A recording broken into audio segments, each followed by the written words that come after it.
जय श्री राधे कृष्ण।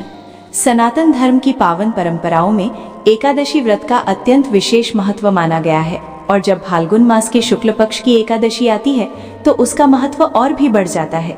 इस दिव्य तिथि को आमलकी एकादशी, आमला एकादशी या रंग भरी एकादशी के नाम से जाना जाता है। ये दिन भगवान विष्णु, माता लक्ष्मी और भगवान के परशुराम स्वरूप की आराधना के लिए अत्यंत शुभ माना गया है।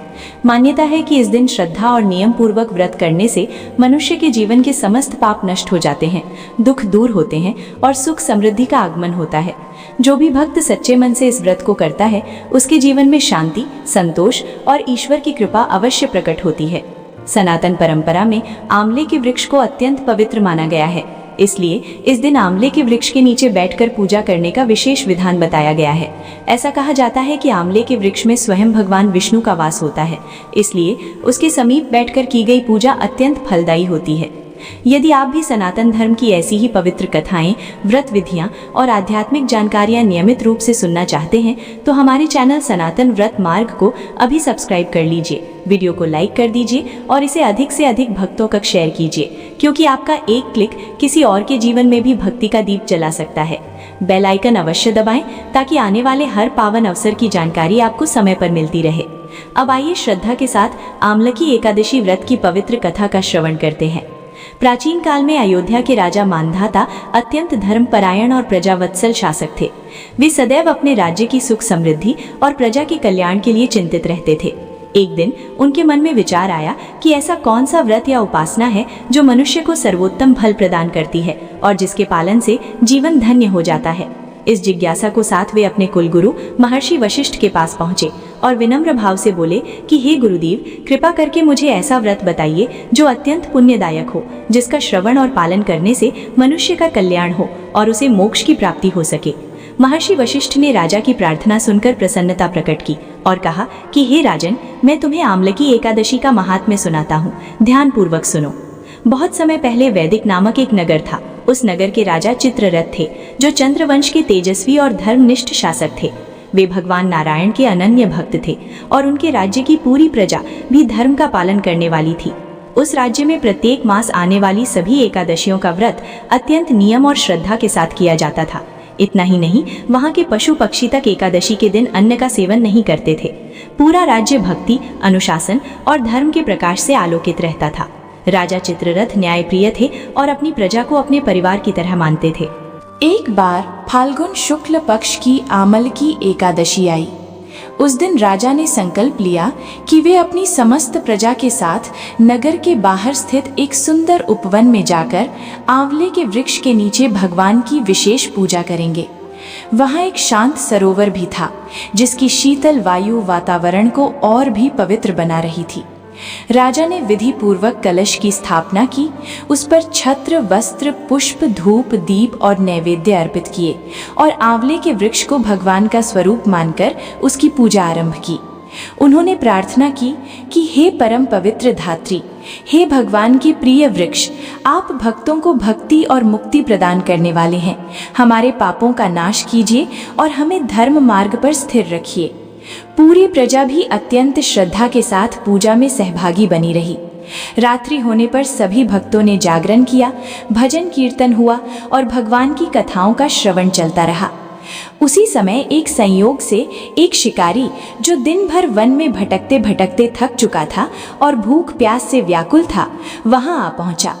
वो मूलतः हिंसक प्रवृत्ति का व्यक्ति था और जीवों का शिकार करके जीवन यापन करता था, किंतु उस दिन वो इतना थका हुआ था कि कहीं विश्राम की जगह खोज रहा था। जब उसने वहां दीपों की रोशनी, भजन की ध्वनि और भक्तों का समूह देखा तो आश्चर्यचकित रह गया। वो दूर बैठकर सब कुछ देखने लगा। धीरे धीरे उसका मन शांत होने लगा और वो भी वहीं बैठकर कथा सुनने लगा। उस रात उसने कुछ नहीं खाया, कुछ नहीं पिया और अनजाने में ही एकादशी का व्रत हो गया। उसके जीवन में पहली बार ऐसा हुआ कि उसने हिंसा से दूर रहकर पूरी रात भगवान का नाम सुना। प्रातःकाल पूजा पूर्ण हुई, व्रत का पारायण हुआ और सभी लोग अपने अपने घर लौट गए। वो शिकारी भी मन में एक अजीब सी शांति और प्रसन्नता लेकर अपने घर चला गया। कुछ समय बाद जब उसकी मृत्यु हुई तो उस एक रात के पुण्य प्रभाव से उसे अगले जन्म में एक राज परिवार में जन्म मिला। वो जयंती नामक नगरी के राजा विदुरथ का पुत्र बना और उसका नाम वसुरथ रखा गया। बड़ा होकर वो अत्यंत पराक्रमी, धर्मनिष्ठ और न्यायप्रिय राजा बना। उसकी प्रजा सुखी थी, राज्य समृद्ध था और वो सदैव धर्म के मार्ग पर चलता था, यद्यपि उसे अपने पिछले जन्म की कोई स्मृति नहीं थी। एक दिन राजा वसुरथ शिकार के उद्देश्य से वन में गया। एक हिरण का पीछा करते करते वो अपने सैनिकों से अलग हो गया और गहरे जंगल में भटक गया। थकान और प्यास से व्याकुल होकर वो एक विशाल वट वृक्ष के नीचे बैठ गया और शीघ्र ही उसे गहरी नींद आ गई। उसी समय वहां कुछ डाकुओं का दल आया। उन्होंने राजा को अकेला और सोता हुआ देखकर उसे मारने का निश्चय किया और उस पर हथियारों से प्रहार करने लगे। किंतु आश्चर्य की बात ये थी कि उनके कोई भी अस्त्र राजा के शरीर को छू तक नहीं सके।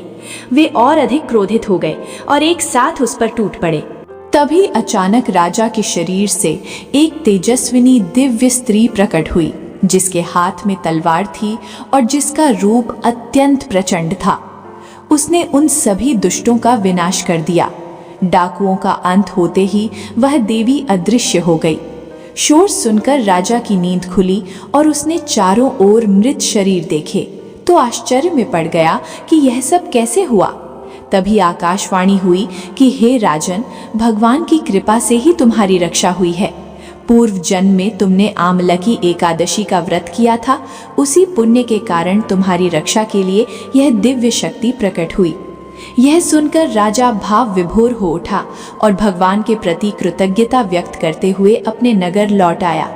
महर्षि वशिष्ठ ने कथा समाप्त करते हुए राजा मानधाता से कहा कि इस प्रकार आमलकी एकादशी का व्रत भक्तों की रक्षा करता है और उन्हें परम गति प्रदान करता है। जो भी श्रद्धा से इस व्रत को करता है, उसके जीवन में ईश्वर की कृपा सदैव बनी रहती है। यदि आपको ये पावन कथा हृदय को स्पर्श कर रही है तो कृपया वीडियो को लाइक करें, इसे अपने परिवार और मित्रों के साथ अवश्य साझा करें और हमारे चैनल सनातन व्रत मार्ग को सब्सक्राइब करना ना भूलें। आपका सहयोग ही हमें प्रेरणा देता है कि हम ऐसे ही सनातन धर्म की अमूल्य कथाएं आप तक पहुंचाते रहें। इस एकादशी के दिन प्रातः स्नान करके व्रत का संकल्प लेना चाहिए। भगवान विष्णु और माता लक्ष्मी की पूजा करनी चाहिए।